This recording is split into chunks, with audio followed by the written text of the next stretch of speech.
প্রিয় দর্শক শ্রোতা, আসসালামু আলাইকুম। আমি মুস্তাফা আমিনুল হক আপনাদের প্রীতি ও শুভেচ্ছা জানাচ্ছি।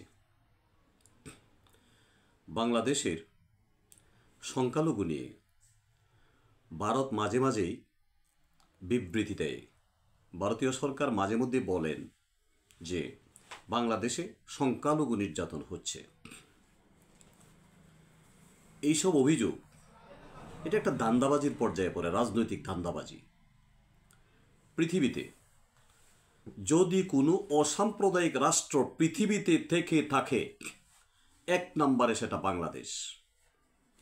পৃথিবীর বহু উন্নত দেশে এখনও বর্ণবাদীরা, উগ্র বর্ণবাদীরা, তারা সংখ্যালঘুদের বিরুদ্ধে লিপ্ত।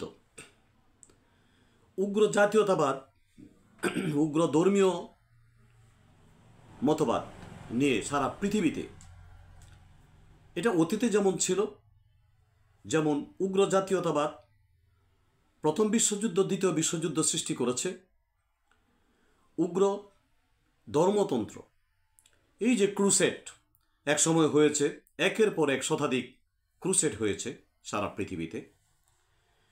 কিন্তু ধর্মের দিক থেকে ইসলাম যেমন শান্তির বাণী বয়ে এনেছে, ইসলামী শাসন ব্যবস্থা পৃথিবীতে যদি কোথাও ইসলামী শাসন ব্যবস্থা বাস্তবায়ন হয়, তাহলে সেখানে কোনো বর্ণবাদ, সংখ্যালঘু নির্যাতন এইসব করার কোনো প্রশ্নই ওঠে না।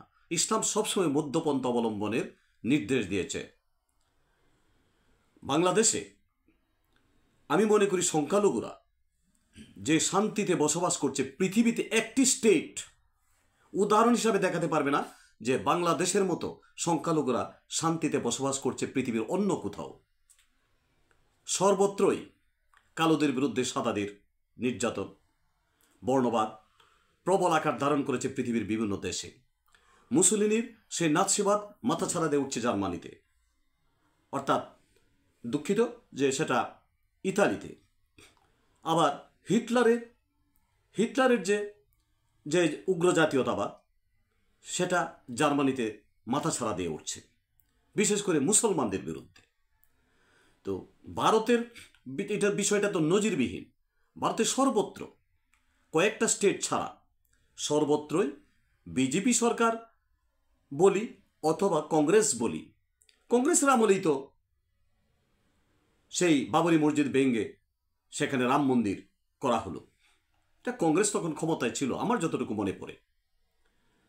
তাহলে ভারতের যে সংখ্যালঘু মুসলমানদের উপর যুগে যুগে প্রতি বৎসর কোথাও না কোথাও যেভাবে নির্যাতন করা হয়, এর একটি নজির বাংলাদেশে কখনো কেউ দেখাতে পারবে না। এটা আমরা, বাংলাদেশের মানুষ ধার্মিক, কিন্তু ধর্ম নিয়ে ব্যবসা করে না, ধর্ম নিয়ে রাজনীতি করে না, খুব কম।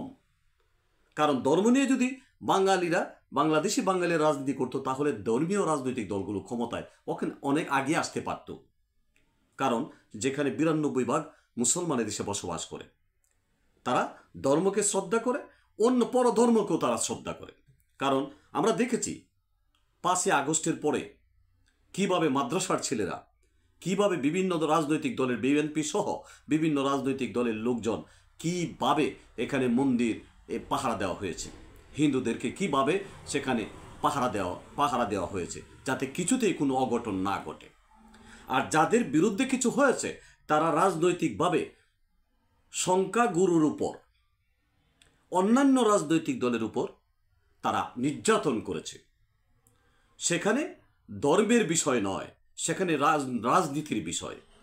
একজন সনাতন ধর্মী যদি আওয়ামী লীগ করে, বিএনপি তথা জামাত এবং অন্যান্য রাজনৈতিক দলের উপর অত্যাচার করে থাকে, তাহলে পট পরিবর্তনের পরে তার উপর কিছুটা রিয়াকশান হবে, এটা খুবই স্বাভাবিক।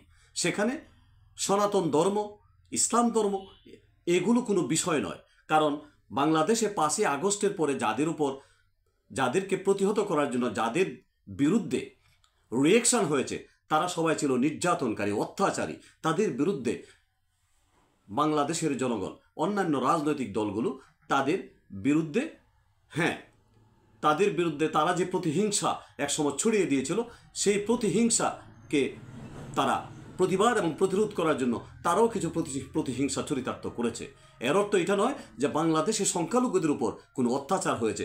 পৃথিবীতে এমন কোনো নজির নেই যেটা বাংলাদেশে আছে।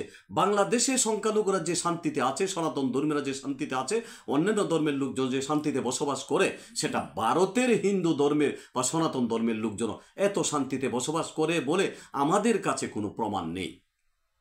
তাই বলবো, বাংলাদেশের সাম্প্রদায়িকতা নিয়ে যারা প্রশ্ন করেন, অনুরোধ আপনাদের প্রতি, বাংলাদেশের বিরুদ্ধে, বাংলাদেশের রাজনীতির বিরুদ্ধে, বাংলাদেশের বিরুদ্ধে বিষ বাষ্প না ছড়িয়ে সত্যিকার যে জিনিসগুলো ভারতের চোখে পড়ে, বাংলাদেশের সার্বিক অবস্থাটা আপনাদের উচিত সারা পৃথিবীতে তুলে ধরা। যে আমরা দেখেছি ভারতের কিছু লোক আছে যারা সত্য কথা বলছে, এখনও বলছে, কিন্তু তাদের যে সত্য কথাগুলো কিন্তু মিডিয়াতে প্রচার হচ্ছে না। মিডিয়াতে প্রচার হচ্ছে কাদের কথা?